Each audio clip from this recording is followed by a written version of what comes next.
Welcome to new TV Telugu. ఇప్పుడు Telangana top 10 చూద్దాం. మహబూబాబాద్ జిల్లా చిన్నగూడూరు మండలం గుండం రాజుపల్లి గ్రామంలో వర్షాలు సమృద్ధిగా కురవాలని కోరుతూ గ్రామస్తులు సంప్రదాయబద్ధంగా బండాపాశం కార్యక్రమం నిర్వహించారు. గ్రామ సర్పంచ్ ఆధ్వర్యంలో జరిగిన ఈ కార్యక్రమంలో గ్రామ పెద్దలు, రైతులు, మహిళలు, యువకులు పాల్గొన్నారు. గ్రామంలోని పెద్ద చెరువు వద్ద ప్రత్యేకంగా పాయసం తయారు చేసి బండరాయిపై పోసి అనంతరం గ్రామస్తులు ఆ పాయసాన్ని నాకుతూ వర్ష దేవతలను ప్రార్థించారు. భద్రాచలంలోని శ్రీ సీతారామచంద్ర స్వామి వారి ఆలయ విస్తరణ అభివృద్ధి పనుల నేపథ్యంలో శాసనసభ్యులు డాక్టర్ తెల్లం వెంకట్రావు, జిల్లా కలెక్టర్ అంకిత్ రామయ్య ఆలయంలో ప్రత్యేక పూజలు నిర్వహించారు. ఆలయ అర్చకులు, ఎమ్మెల్యే, కలెక్టర్ కు పూజలు చేసి ప్రసాదాలు అందజేశారు.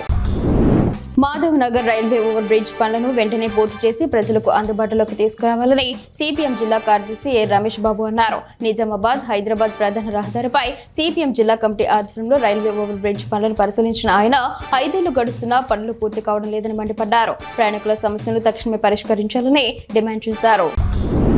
నిజామాబాద్ జిల్లా బోధన్ పట్టణంలోని హెడ్ పోస్ట్ ఆఫీస్ వద్ద సిపిఐ పార్టీ జెండా గద్దె వద్ద కామ్రేడ్ డీవీకే 4వ వర్ధంతి సందర్భంగా ఆయన చిత్రపటానికి పూలమాల వేసి ఘనంగా నివాళులర్పించారు. ఈ సందర్భంగా CPI master mind Bodhan division సహాయక కార్యదర్శి బి మల్లేష్ మాట్లాడుతూ కామ్రేడ్ డీవీకే భారత విప్లవోద్యమ నాయకుడిని, కమ్యూనిస్టు సిద్ధాంతకర్త అని, అతివాదానికి, మితవాదానికి వ్యతిరేకంగా పోరాడి ప్రజాపంద మార్గం సరైనదని బోధించారని తెలిపారు. సూర్యాపేట జిల్లా తుంగతుర్తి నియోజకవర్గ వ్యాప్తంగా భారీ వర్షం కురుస్తుంది. తెల్లవారుజామున 5 గంటల నుండి కురుస్తున్న వర్షం కారణంగా లోతట్టు ప్రాంతాలు జలమయమయ్యాయి. తుంగతుర్తి మండలం కరివేరల గ్రామంలోని ప్రాథమిక పాఠశాలలోకి వరద నీరు చేరడంతో విద్యార్థులు తీవ్ర ఇబ్బందులు ఎదుర్కొంటున్నారు. మధ్యరాల తుంగతుర్తి జాతీయ రహదారి 365పై కూడా నీరు చేరడంతో వాహనదారులకు, ప్రయాణికులకు అసౌకర్యం కలిగింది.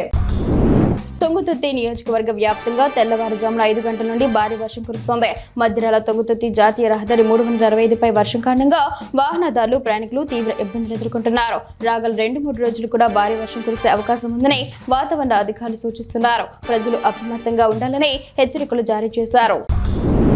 మక్తల్ నియోజకవర్గం ఆత్మకూరు మండలం జూరాల గ్రామంలో పార్టీ కార్యకర్తలపై జరిగిన దాడిని మాజీ ఎమ్మెల్యే చిట్టెం రామ్మోహన్ రెడ్డి ఖండించారు. ఈ దాడిని హేయమైన చర్యగా అభివర్ణించిన ఆయన ఫిర్యాదులో సంబంధం లేని వ్యక్తుల పేర్లను చేర్చారని ఆరోపించారు. నిరపరాధుల పేర్లను తొలగించాలని ఎస్ఐ జయన్ను ఆయన కోరారు. వెల్దుర్తి మండల కేంద్రంలోని శ్రీ రేణుకా ఎల్లమ్మ దేవాలయం 11వ వార్షికోత్సవ వేడుకలు ఈ నెల 28, 29, 30 తేదీల్లో భక్తి శ్రద్ధలతో నిర్వహించేందుకు ఏర్పాట్లు పూర్తయ్యాయి. ఈ ఉత్సవాలకు హాజరు కావాలని గౌడ సంఘం నాయకులు తూప్రాన్ డీఎస్పీ నరేందర్ గౌడ్ ను కలిసి ఆహ్వాన పత్రికను అందజేశారు. 3 రోజుల పాటు జరిగే వేడుకల్లో అమ్మవారి కళ్యాణం, బోనాల ఊరేగింపు, ప్రత్యేక పూజలు, భక్తి, సాంస్కృతిక కార్యక్రమాలు నిర్వహించనున్నట్లు తెలిపారు.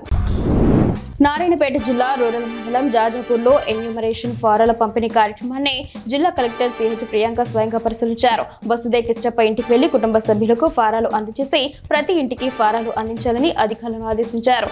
ఓట్లు తొలగిపోతాయని అపోహలు పెట్టుకోవద్దని, దరఖాస్తును ఎలా పూరించాలో బిఎల్ఏలు ప్రజలకు స్పష్టంగా వివరించాలని సూచించారు.